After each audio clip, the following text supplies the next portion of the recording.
धाकड़ खबर, बेखौफजुमा बेबाक अंदाज।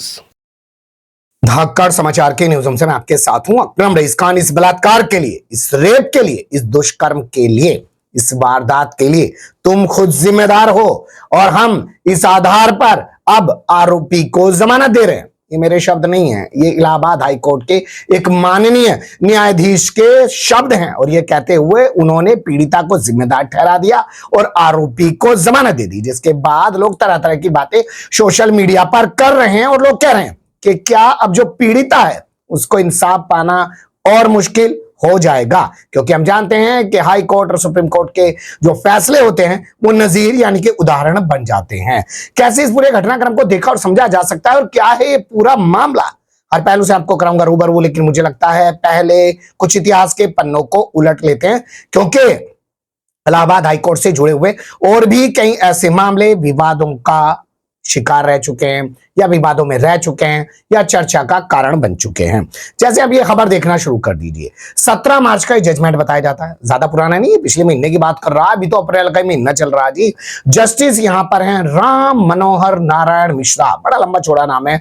वो कहते हैं एक मामले में जो था 2021 का और उत्तर प्रदेश के कासगंज जिले में पेश आया था, एक नाबालिग लड़की के साथ 3 लड़के थे, जिसमें से एक का नाम पवन था, दूसरे का नाम आकाश था और तीसरे का नाम विकास था। इन तीनों को जमानत दे देते हैं जज साहब और कहते हैं अरे क्या हुआ अगर इन्होंने उस नाबालिग लड़की का स्तन पकड़ लिया यानी कि प्राइवेट पार्ट पकड़ लिया, क्या हुआ अगर उसके पाजामे की जो है डोरी तोड़ दी, और क्या हुआ उसको जो है घसीट लिया पुलिया के नीचे, लेकिन वहां पे बाद में लोग आ गए, इस लड़की का बलात्कार होने से बच गया।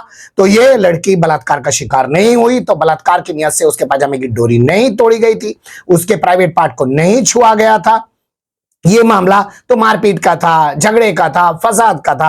ये कहते हुए उन्होंने जो है इन तीनों आरोपियों को जमानत दे दी। मामला सामने आने के बाद पूरे देश के अंदर एक हंगामा खड़ा हो गया और जो महिला आयोग से जुड़े हुए कई महिलाएं हैं या कई सामाजिक महिलाएं हैं, उन्होंने इस फैसले को लेकर सवाल उठाया और सुप्रीम कोर्ट से गुहार लगाई। जिसके बाद सुप्रीम कोर्ट ने इस मामले को सुना 26 मार्च के आसपास, और सुनने के बाद सुप्रीम कोर्ट ने कहा कि बहुत ही शर्मनाक टिप्पणी है, ऐसी टिप्पणियां नहीं की जानी चाहिए और हम इस मामले में अदालत से जवाब तलब कर रहे हैं। यहां पर यही छपा है, ये मैं आपको बता रहा हूं और यहां छपे खबरों के आधार पर ही मैं आपको बता रहा हूं कि जस्टिस गवई की अध्यक्षता में एक 2 सदस्यीय बेंच बनी सुप्रीम कोर्ट की और उसने इस मामले को सुना। तो सोचिएगा कि इलाहाबाद हाई कोर्ट के जज साहिबान आजकल कैसे कैसे फैसले दे रहे हैं।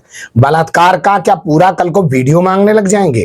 क्या पूरा वीडियो भी अगर होगा तो उस वीडियो पे भी सवाल उठाने जाएंगे कि उसका एंगल क्या था, इधर से नहीं शूट किया गया, उधर से नहीं शूट किया गया? क्या हो गया है न्यायपालिका को? और सुप्रीम कोर्ट लगातार सवाल उठा रहा है, लेकिन फिर भी इलाहाबाद हाई कोर्ट के जजमेंट्स में कोई फर्क नहीं आ रहा है। मैं आपके सामने एक और मामला रखने जा रहा हूं जो आप देख सकते हैं, वो भी इसी जो है यहां से जुड़ा हुआ था इलाहाबाद हाई कोर्ट से। मामला था आगरा के खंदौली का। वहां पर एक शख्स ने एक लड़की को पहले उत्तर प्रदेश पुलिस में भर्ती कराने का झांसा दिया, फिर उसके साथ संबंध बनाया, उससे 9 लाख रुपए भी हड़प ली और फिर उसका जो रेप करने वाला वीडियो था वो सोशल मीडिया पे वायरल कर दिया। जिसके बाद लड़की ने FIR दर्ज कराई, आरोपी गिरफ्तार हो गया। निचली अदालत से उसको जमानत नहीं मिली, जमानत के लिए वो हाईकोर्ट पहुंच गया और हाईकोर्ट में जस्टिस संजय कुमार की बेंच के सामने मामला लग गया। तो जस्टिस संजय कुमार ने कहा जा, तुझे 3 महीने का टाइम देते हैं, 3 महीने में जाकर पीड़िता से शादी कर ले, विवाह कर ले, तो तुझे हम जमानत दे रहे हैं। तो क्या कमाल की जमानत लगाई है।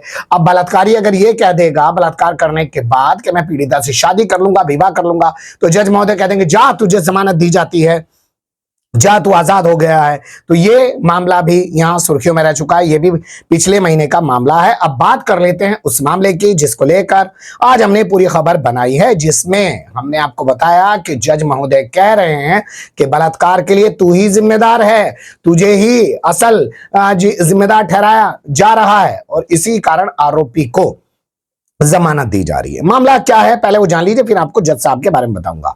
ग्रेटर नोएडा आप जानते होंगे, हमारे यहाँ पे एक इलाका पड़ता है, गौतम बुद्ध नगर जिले का है नोएडा, ग्रेटर नोएडा। वहां पे एक यूनिवर्सिटी है, यूनिवर्सिटी में पढ़ने वाली एक छात्रा है। छात्रा अपने कुछ दोस्तों के साथ चली गई दिल्ली के हौज खास इलाके में और वहां पर उसने कुछ बताया जा रहा है कि शराब वगैरह पी ली। वहां पर उसको एक बंदा मिला जिसका नाम है विकास चौधरी। विकास चौधरी उसको अपने साथ गुड़गांव ले गया, अपने एक रिश्तेदार के यहां पर, और वहां पर ले जाने के बाद रात में उसका बलात्कार किया। लड़की ने मुकदमा दर्ज कराया, ये गिरफ्तार हो गया और ये जाके अदालत में कहने लगा, नहीं साहब, ये तो शराब की हालत में थी, मेरे से मदद मांग रही थी, कह रही थी मुझे अपने घर ले चलो, मैं इसे अपने घर ले गया और मैंने बलात्कार नहीं किया है, इसकी रजामंदी से किया है। नशे में जो लड़की है, आप सोचिएगा क्या उसकी रजामंदी होगी और क्या वो विरोध कर सकती थी। ये तमाम तरीके की चीजें जो है उसने कही। अदालत ने उस बात को मान लिया। अदालत ने कहा, अरे ना तू वहां पे जाती, ना तू शराब पीती, ना तू इसके घर पहुंचती, और ना तू इसके साथ इस तरीके से इंटीमेट होती, मतलब के जो भी अंतरंग संबंध हो जो आता है वो होते, तो वो नहीं करती तो बलात्कार भी तेरा नहीं होता। ये तमाम तरीके की बात जो है जज साहब ने कही, और जज महोदय ने यह कहते हुए आज आरोपी को, यानी कि 10 अप्रैल को आरोपी को जमानत दे दी है। यहां पर भी जस्टिस का नाम जो है हमारे पास आया है संजय सिंह।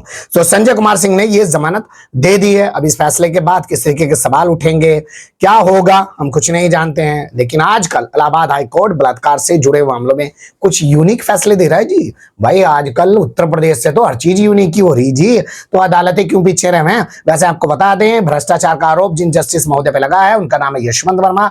अभी तक दिल्ली हाईकोर्ट में हुआ करते थे, लेकिन सुप्रीम कोर्ट ने उनको इलाहाबाद हाईकोर्ट भेज दिया है। शपथ वो ले चुके हैं, लेकिन किसी भी न्यायिक प्रक्रिया में वो शामिल नहीं हो रहे, क्योंकि यहाँ के वकीलों ने उनका बायकॉट किया है। जैसे कि आप जानते होंगे, उनके घर में आग लगी थी और उसके बाद वहां से बहुत सारे नोटों से भरी हुई बोरियां बरामद हुई थी। पूरे मामले की जांच चल रही है। तो इलाहाबाद हाई कोर्ट के जज साहिबान जो हैं बलात्कार पीड़िताओं से जुड़े मामले में आरोपियों को किस तरीके का रिलीफ दे रहे हैं, इस पर क्या बहस नहीं होनी चाहिए सुप्रीम कोर्ट तक। और आपको वो भी शख्स याद होंगे जिनका नाम था शेखर यादव, इसी कोर्ट के जज हैं वो, और उन्होंने कैसे कहा था कठमुल्ला जैसा शब्द इस्तेमाल किया था और मुसलमानों के खिलाफ किस तरीके का जहर उगला था।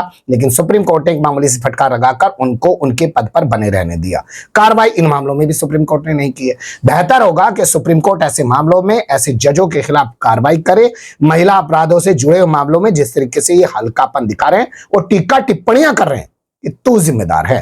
फिलहाल के लिए भी इतना ही। कमेंट्स के रूप में आप लोग अपनी राय दे सकते हैं, खबर को लाइक कर सकते हैं, चैनल को सब्सक्राइब कर सकते हैं और ज्यादा से ज्यादा हमारी खबरों को शेयर कर सकते हैं। फिर ऐसे ही किसी सुलगते हुए या उलझते मुद्दे लेकर मैं आपके सामने होऊंगा हाजिर। फिलहाल अभी मुझे दें इजाजत।